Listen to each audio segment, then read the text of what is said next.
for the Susan Taylor Podcast, where we discuss the yoga of mind, medicine, and healing. Author of Feeling Good Matters, Sexual Radiance, and the Vital Energy Program, Dr. Taylor imparts authentic knowledge and practical tools that inspire, educate, and empower us to be a healing force for positive change. So join us and take your life and our planet to the next level.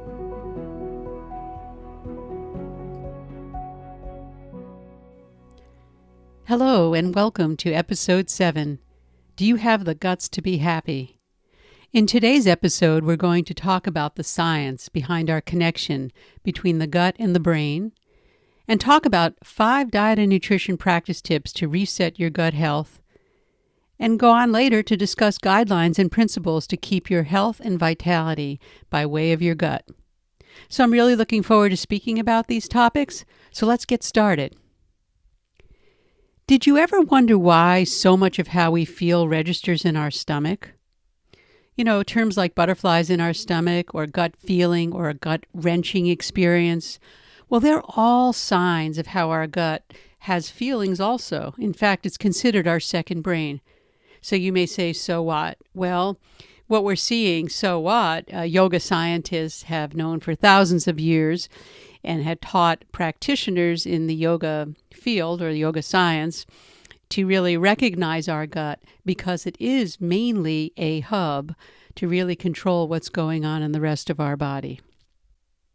There are trillions of bacterial cells that lie just behind our gut lining to support our immune system. That's why they say our immunity starts in the gut. But also, not only our immunity is definitely affected, but our mental states are also affected. Because anything that goes on with this bacteria in our gut gets totally directly communicated to our brain and nervous system. And there's a lot of recent scientific breakthroughs that demonstrate that these cells of the gut microbiome can actually affect how we deal with stress and anxiety, as well as our own brain health. And this occurs throughout life. So knowing the connection between our gut and our feelings gives us strategies that we could manage and care for this intricate network. And we could spend many, many subsets of podcasts and classes on just talking about, do you have the guts to be happy? I just recently did a talk for physicians and pharmacologists on the microbes to mental health, and how our microbial community, which is in the gut microbiome, right in our abdominal area, how that actually communicates with the brain and can offset any of our moods, from anxiety to depression to traumatic stress disorders, anything related to stress. So that's not the topic of this podcast. So let's just first do some basics, and we can do that at a later podcast. So when we look at the gut-brain axis, we do know that scientific research is there to support that. And as I mentioned, yogis have taught for thousands of years that this bidirectional communication does take place between the gut microbiome and the brain. And that's what they call the gut-brain axis. So as I mentioned, there are studies to support research that shows both anxiety and depression can have its root issues in our gut. I mean, that's profound. Now, gut, we can go through many. It's what we eat, it's our environment, and there's a whole gamut of things that will affect the gut. But today we'll lay down that foundation of what we can do for ourselves, and then we'll continue on that topic for quite a while. So what is this gut-brain axis exactly? That's where we need to lay the foundation. The gut-brain axis refers to the biochemical signaling that takes place between the gastrointestinal tract, that's our stomach, our small intestine and large intestine, and the nervous system. And it also involves intestinal microbiota, which have been shown to play an important role in healthy brain function, as I just mentioned. So the gut microbiome sends signals to the brain, and then the brain sends signals to the gut. So this biodirectional pathway establishes the health of our entire organism. Just keep in mind, I always like to mention that our gut has both mechanical processes as well as chemical. So when we teach in our yoga therapy paradigm and we do our work with the yoga of mind, medicine, and healing, we're working in these, when we do these retreats, we're working with not only the physical aspect of the gut, but we also then bring light onto the chemical aspect of it. Remember, there's two functions. So we can really work the gut with certain practices that I have listed out in many, many places, one being the Feeling Good Matters book. And then also, what can we do chemically? Today we'll speak more about the chemistry of it all. So we have basically three nervous systems: the central nervous system, which is composed of our brain and spinal cord; the enteric nervous system, which is the intrinsic nervous system of our whole GI tract; as well as a peripheral nervous system, which is has two branches. It's our fight and flight, branches. The parasympathetic nervous system, as well as the sympathetic nervous system. So we'll talk today about the central and enteric because we're talking about the specific communication in that directional pathway. Keep in mind that the gut bacteria produce hundreds of neurochemicals. Whether it's good bacteria or not so good bacteria, the bacteria will produce neurochemicals that the brain will use to regulate basic physiological processes as well as mental processes such as learning, memory, and mood. And namely, and we'll talk more about that in our next podcast, B vitamins as well as gut bacteria manufacture about 95% of the body's supply of serotonin, which influences both how we feel and GI activity. But the serotonin in the gut does not cross the blood-brain barrier. So serotonin has other physiological aspects to it that work within the human body that we need to have serotonin. Well, stress also, whether it be from diet or physiological or psychological in nature, and disease. So stress, and again, stress can come from both our diet if we're eating polluted food or if we have polluted thoughts or thoughts of worrisome, trouble, angriness, trauma, any of that. Plus, disease causes abnormal gut microbiota. So anytime anything goes on, our microbiota changes. And that's why we want to always remain calm, consciously aware, living in the moment. Because when we remain calm, like we discussed in the last episode, when we remain calm, we're able to access what's really going on in this pathway. So how do we get started? Let's talk about, I listed 5 diet and nutritional tips to help reset our digestive health and really rebalance our gut microbiome. First, we need to remove the allergens and the foods that cause inflammation. Now, everyone is not the same, so you have to find that out for yourself. And as I always suggest, do some journaling. What foods do you do well with and what foods don't you do well with? The main culprits, though, you can look at with respect to your diet are soy, which is heavily genetically modified. Wheat it's the way it's processed. People say it's the gluten. We're all gluten sensitivity. We have gluten sensitivity, but we have chemicals that are applied to wheat that actually cause the disruption of the glyphosate. When I think about that, it's glyphosate. And glyphosate using on the wheat is very, very damaging, and that's where. So you want to look at wheat from the perspective of certain wheats. Like if you go to Europe, I know when I've traveled through Europe, I don't have the same problems with wheat. It's because what they do with it in processing it in this country and harvesting it and even growing it for that matter. And then dairy. We need to look at dairy. Dairy, it depends. The dairy that you get depends what kind of cows your dairy is coming from. There's certain kind of proteins that are in certain dairy, but just see how you feel about all of that. Nightshades cause a lot of imbalance with many people. Some dairy, other dairy besides the dairy of milk.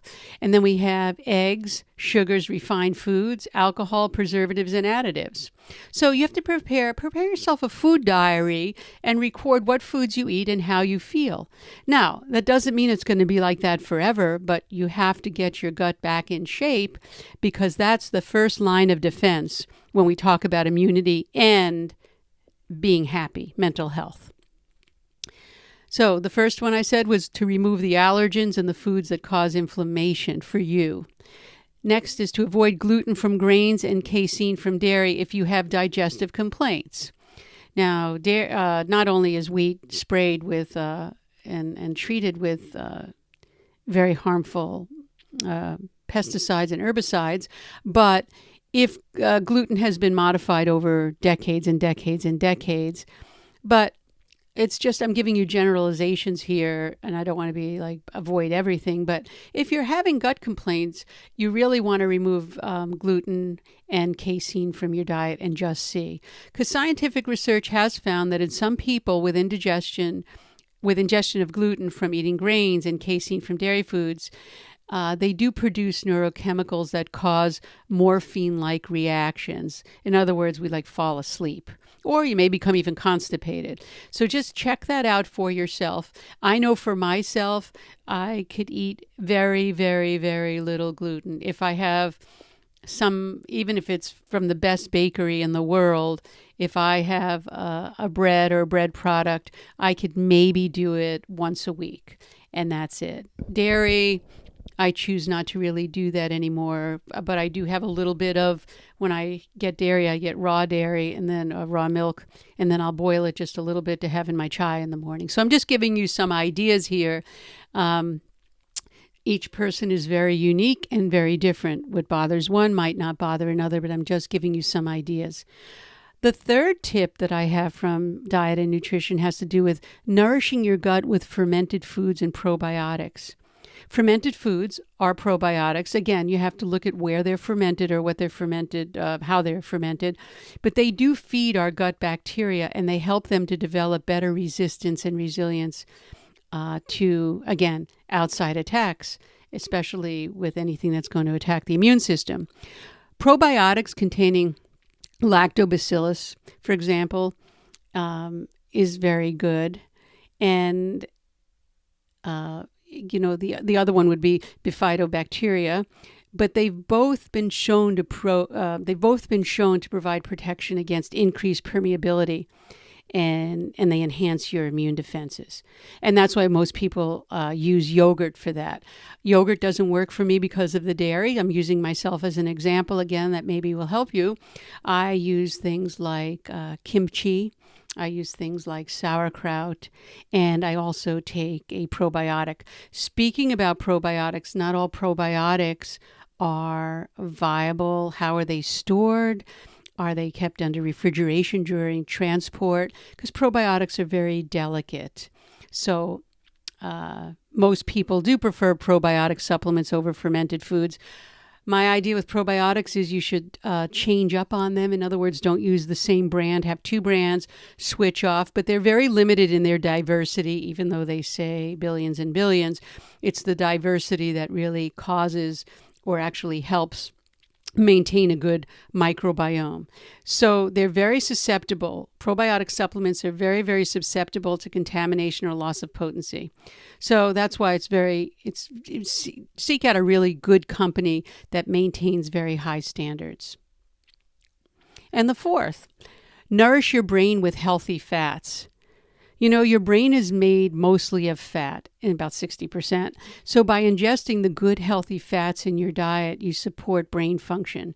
Good fats include fats that come from natural foods like butter, milk, coconut oil, olive oil, and fish oils. When I do anything that has an animal, when it's derived from animals like butter, I will go with the organic. And you're probably still getting... I hate to say it this way, but 80% pollution, but you're getting 20% something, just because when the animals feed on grains that have herbicides and pesticides and any of those kinds of things, it goes into the butter, the milk, and the product itself. So people use fats from fish oils, olive oil, coconut oil, milk, and butter.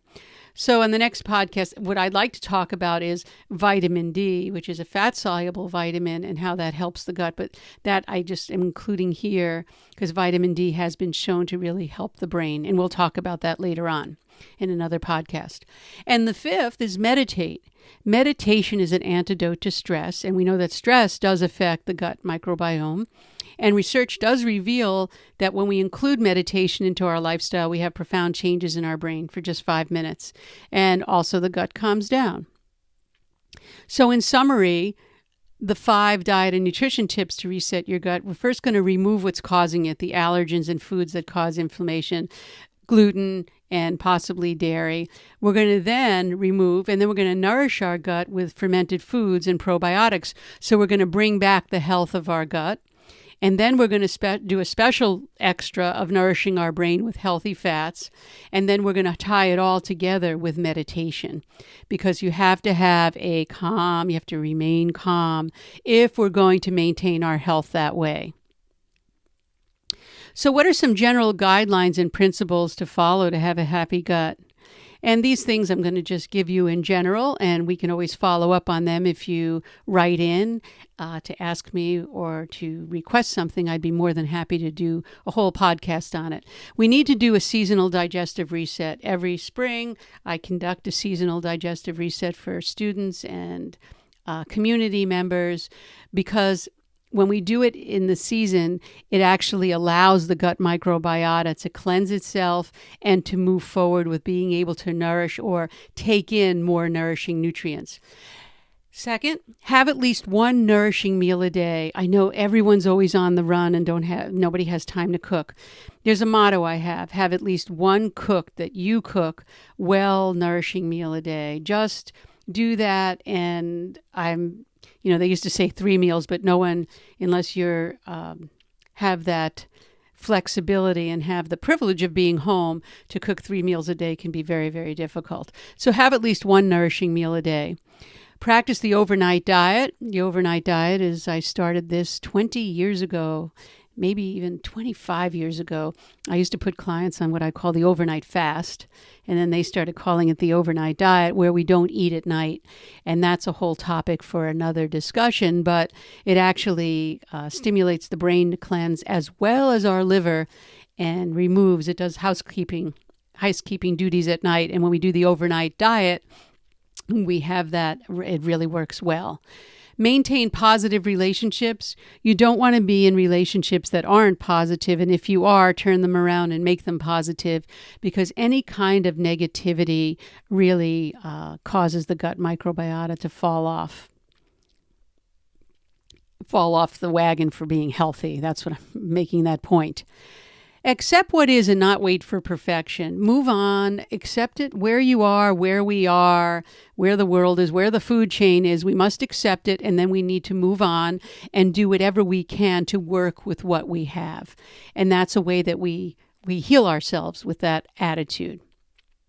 Also, let go of any need to control the people or situations around you. That will cause your gut to be wrenched if you try that. And we all know we cannot control anyone, even though we try. We try over and over and over again. We're not satisfied with the person that covers the toothpaste a certain way, or leaves their shoes out in the middle of the floor, or throws their coat on the chair that you just arranged the pillows. I'm just giving you some funny examples, but people want to control. It's very difficult living with someone, and everyone knows that. And if you have a house full of children and people and dogs and pets and cats, if you have a cat, we can't control anything. We can try to guide people along and try to guide our pets along, but we can't control it. We do the best we can. And then the last, practice forgiveness towards yourself and towards others. And that's a really tough one for many. And I've worked with that over the years. It's all okay. In the great scheme of things, we're here, we have a body. Let's enjoy the ride together. And I say together, the isolation days are over. We have to be together. We have to come together and support each other with an open heart and practice forgiveness of ourselves. And then we can actually work with forgiving what's going on in some of these situations that aren't as enlightened as they need to be, where people are being harmed. So, our general guidelines and principles to have a happy gut, let me just go over that list again. Do a seasonal digestive reset. I'm willing to help anyone with that. Have at least one nourishing meal a day. Practice the overnight diet and maintain positive relationships. Accept what is and not wait for perfection. Let go of any need to control the people or situations around you, and practice forgiveness towards yourself and towards others, and your gut will forgive you. Believe me. That's what they mean when they say, people can eat something. We live in a country with absolute abundance, and yet we suffer from diseases of deprivation. And it's because we're not taking that time to remain calm and just be and just enjoy each other, enjoy life. Hey, and enjoy a birthday cake, by the way. It's okay. Don't do a virtual one. Do one in real life. Meet somebody and just enjoy your life. So that brings us to the end of this episode. If you'd like to be notified weekly for these new podcasts that are coming out, please subscribe. Take a moment. Go to susantaylor.org if you need to. Press the button subscribe, or you could actually go to your favorite podcast that's available on iTunes or Google Play, Stitcher, and then just tune in. I'd love you to tune in and be part of the community so that we could start creating content that really supports some of the things you want to hear. You could contact us at, as I mentioned, susantaylor.org if you have any questions or comments or even feedback. So thanks for listening, and until next time, remain calm.